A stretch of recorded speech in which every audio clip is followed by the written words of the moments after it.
Yep, I bought a grave digger. Welcome back to an edition of Paul Bart's Garage. Just kind of fascinated by this thing. This is a Christmas for some of my soon-to-be maybe grandkids. I think they got this at Walmart.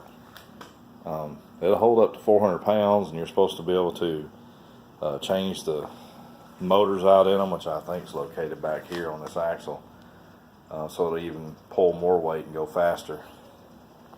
It's got switches in it. It's pretty badass. It's I like them monster trucks. I used to watch them on TV all the time. Gravedigger and Bigfoot was like two of my favorites. Gravedigger's still doing it from back in like the early 90s, maybe in the 80s. I just thought that thing, I opened the door and it's sitting in the garage. We have to hide it down here because don't want Santa Claus to be found out early. But anyway, I just thought that was kind of fascinating. But today, I'm going to be doing a video of me taking this 088 model GMC Sierra on a ride. I've been fighting with the transmission, praying and hoping that nothing major is wrong with it, and every time I drive it, it does something different.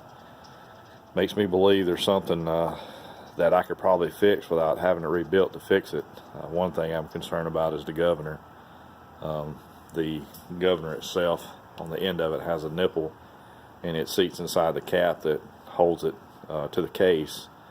And when it spins, it's supposed to spin around in that cap, and a kind of indention in the cap that nipple on the end of the governor circles around in or spins around in. Excuse me. But anyway, when I took it off, it had fresh damage, which leads me to believe maybe it's not spinning in there and building the pressure it's supposed to, because those two surfaces aren't matching. So probably after Christmas, that's going to be something I'm going to buy. Christmas has just been a very big expenditure for everybody if you got grandkids and kids. So it's kind of hard to spend that money on something you don't really need right now, because I got two other vehicles in the driveway that's functional.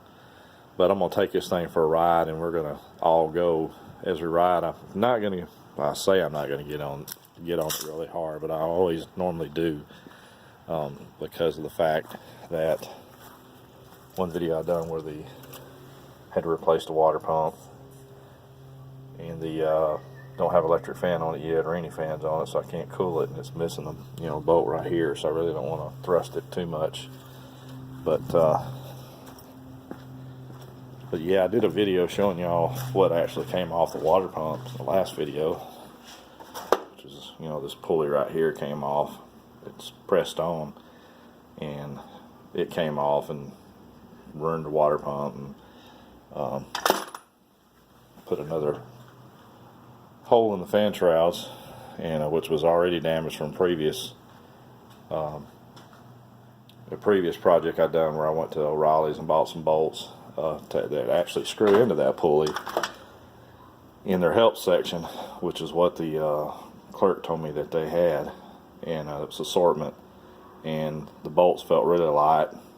They were pot-bellied bolts, and really shouldn't be selling to anybody to put in anything, but that's what they were designed for, and it was for GMC or Chevrolet, Ford, and some other ones. But I put them in, and within 5 minutes they all snapped in the same spot and sent my fan into the radiator, and ruined the upper and lower fan shrouds, put holes in them, and ruined my power steering pump pulley, and the clutch fan, and bent the fan blades. And I'm still fighting with them since September on a liability claim for them to replace that, which I'm getting to think they're not going to, because the manager there, Ken at Foley O'Reilly's, is avoiding me. I go down there and leave messages and call, and they say, I think he just stepped out, which they got caller ID on most of their stuff, so I don't know why he'd be avoiding me. He could just say, no, you're screwed, or yeah, it's your fault, or yeah, we're gonna give you a gift card and replace the parts that were destroyed, or at least give me my bolts back, or some new bolts. Anyway, that's my rant for the evening. Told myself I wasn't going to mention that in a video, but it's been 4 months, and the claim department corporate says only 8 weeks for an answer. And here we're going on 4 months. Still no answer.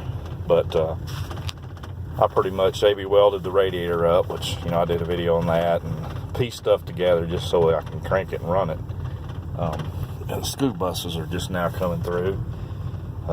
Give them a chance to get on down the road, and then we'll take it for a little spin. I'm not going to go far because last time I went far, I ended up stranded on the side of the road when the water pump blew up on me and had to pull it home with my truck. But it holds really good oil pressure. I mean, it's almost got the gauge maxed out at about 60 or 65. And of course, I ain't got a whole lot of fluid in. I don't like keeping fuel in here because I live in it's actually a circle where you can circle around the block. But at Christmas time, there's a lot of strange folks coming through here, and I don't want somebody around here, somebody steal these old trucks, especially if they think it's got a hot rod motor or something in it they can take and strip. But anyway, let's I'll show you what this transmission's doing. I drove it earlier today, and it said it takes reverse. It's in drive, as you can see, and it's not taking a gear. But you put it down in third, and it'll take third. So I've told that a 700 R4, sometimes if it's going bad or something's wrong with detent cable or whatnot, you're actually starting out in second. So anyway, it's just really hard.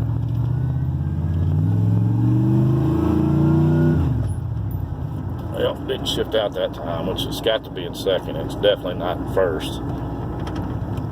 Which I'm not going to take it far. I could go that way with it, but I'm just going to turn around and hit that straight away and see what it does.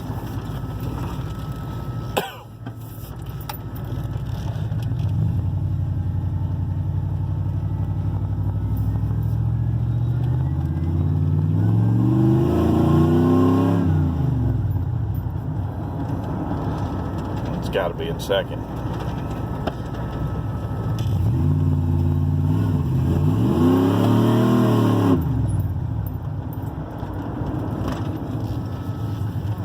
Well, the pump's definitely working in it.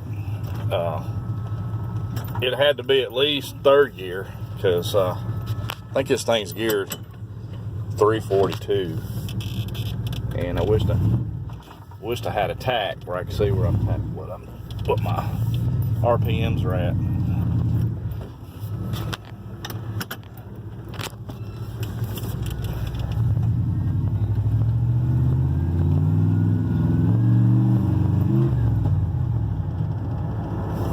Usually when it does that cutting out stuff, it's because it's getting low with gas. This thing drinks gas. I put $20 and 93 octane in it a couple of weeks ago, and I drove it to the store about a mile up the road twice and tested it a couple of times. Probably didn't drive it but a couple of miles, and I'm already nearly out of $20 and 93 octane in this thing. It drinks gas. Uh-oh. It's doing that same thing it's doing before. Where it's probably about out of gas, even though the gauge shows it's got gas. He was doing this before, and it's because it just didn't have enough gas to pick it up. Yeah, I have to cut this video short and just drive it on home. The last time I done it's just because it was short of gas and it was sloshing around in the tank. As you can see, we're going 20 miles an hour, almost 20.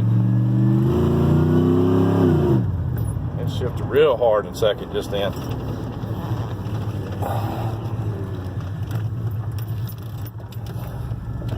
But it's got reverse, first and second and third sometimes.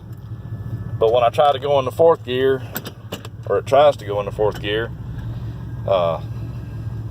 it just doesn't take it. Maybe I don't have fourth gear, I don't know.